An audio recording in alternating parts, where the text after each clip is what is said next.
அதிகாலையில் மகளின் புகுந்த வீட்டிலிருந்து வந்த போன் கால். மகள் தற்கொலை செய்து கொண்ட செய்தியை கேட்டதும் காதறி துடித்த தந்தை. 4 மாதங்களில் முடிவுக்கு வந்த காதல் திருமணம். கண்ணீரும் கம்பலையுமாக தந்தைக்கு உருக்கமான வீடியோவை அனுப்பிவிட்டு இளம்பெண் தூக்கில் தொங்கியது ஏன்? இளம்பெண்ணின் மரணத்திற்கு காரணமானவர்கள் தண்டிக்கப்பட்டார்களா? நடந்தது என்ன?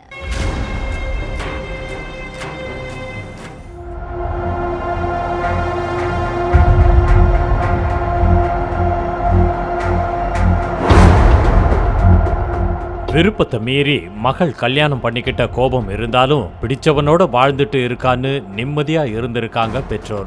இந்த சூழல்ல அதிகாலை 4 மணிக்கு அவங்க தலையில இடி இறக்குற மாதிரி மகளோட புகுந்த வீட்ல இருந்து ஒரு போன் கால் வந்திருக்கு.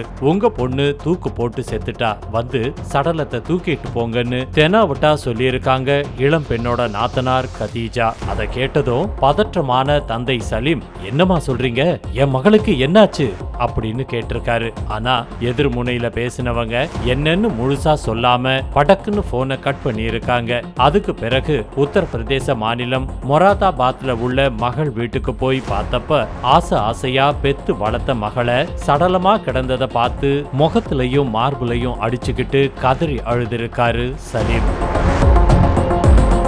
அடுத்ததா கொஞ்ச நேரத்திலேயே சம்பவ இடத்துக்கு வந்த போலீஸ் இளம்பெண் சடலத்தை போஸ்ட்மார்ட்டத்துக்கு அனுப்பி வச்சுட்டு விசாரணையில இறங்கினாங்க. இளம்பெண்ணுக்கு என்னாச்சு, எதுக்காக தற்கொலை பண்ணிக்கிட்டாங்க, வீட்டுல ஏதாவது பிரச்சனையான்னு கேள்வி மேல கேள்வி கேட்டிருக்காங்க. அவ எதுக்கு தூக்கு போட்டுக்கிட்டான்னு எங்களுக்கு தெரியாது, விடியற் காலையில தூக்குல தொங்கிட்டு இருந்தா, அவ்வளவுதான் எங்களுக்கு தெரியும். சடலத்தை போஸ்ட்மார்ட்டம் பண்ணிட்டு அவங்க அப்பா கிட்ட கொடுத்துருங்க, இந்த வீட்டுக்கு அவளோட பாடியெல்லாம் எடுத்துட்டு வரக்கூடாது அப்படின்னு கதீஜா ஆக்ரோஷமா சொல்லி இருக்காங்க.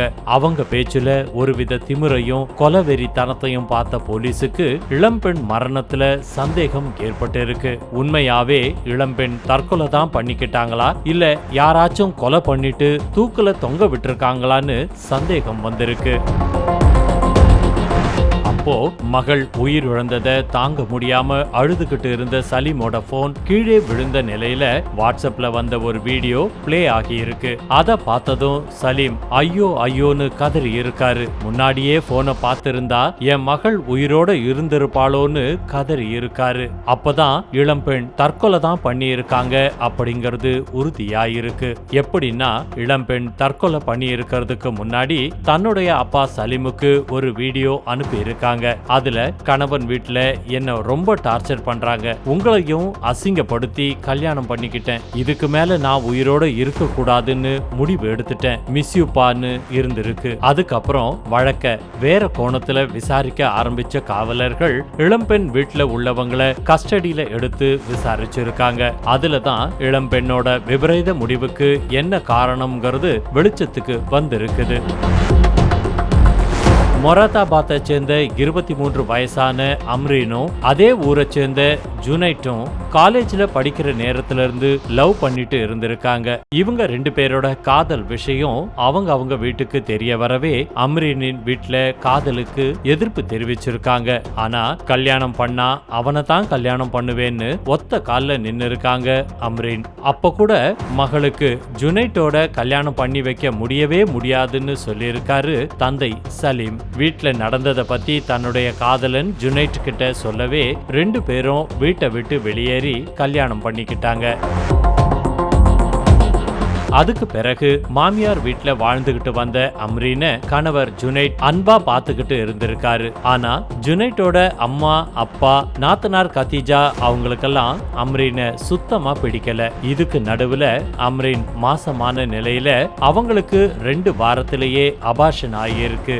அதுல அம்ரீனுக்கு அதிக ரத்தப்போக்கு ஏற்பட்டு உடல்நிலை ரொம்பவே மோசமாகி இருக்கு. ஆனாலும் கொஞ்சம் கூட ஈவு இறக்கம் இல்லாம அம்ரீனுக்கு சோறு தண்ணி கொடுக்காம சித்திரவதை பண்ணியிருக்காங்க நாத்தனார் கதீஜா. கர்நாடகாவுல வெல்டிங் வேலை பார்த்துக்கிட்டு வந்த கணவருக்கு போன் பண்ணி தான் அனுபவிக்கிற கொடுமைகளை சொல்லி அழுதிருக்காங்க மனைவி. அம்ரீன் சொல்றத எதையும் காதுல வாங்காத ஜுனைட், நீ தான் ஏதாவது பண்ணிருப்ப, தினம் போன் பண்ணி என் உயிரை எடுக்கிறதுக்கு பேசாம நீ செத்து போயிடு அப்படின்னு சொல்லியிருக்காரு. அதே மாதிரி மாமியாரும் நாத்தனார் கத்தீஜாவும் அம்ரீனை கண்டபடி பேசியிருக்காங்க. காதலிச்சு கல்யாணம் பண்ணிக்கிட்ட கணவனும் நம்மள வெறுத்துட்டான், மாமியார் நாத்தனார் நிம்மதியா இருக்க விட மாட்டேங்கிறாங்க. இந்த விரக்தி தான் அம்ரீனை இப்படி ஒரு முடிவை எடுக்க வச்சிருக்கு. மொத்த உண்மையும் அம்ரீன் அவங்க அப்பா சலீமுக்கு அனுப்பி இருந்த அந்த ஒத்த வீடியோவுல தான் எல்லாம் வெளிச்சத்துக்கு வந்திருக்கு. அந்த வீடியோவுல தன்னுடைய தற்கொலைக்கு மாமனார் ஷாஹித்தும் நாத்தனார் கத்தீஜாவும் தான் காரணம். அதோட தனது கணவர் ஜுனைட்டுக்கும் இதுல பாதி பங்கு இருக்குன்னு சொல்லி இருக்காங்க அம்ரீன். அடுத்து அந்த 3 பேர் மேலையும் வழக்கு பதிவு செஞ்ச போலீஸ் அவங்க கிட்ட விசாரணை பண்ணிக்கிட்டு வர்றாங்க.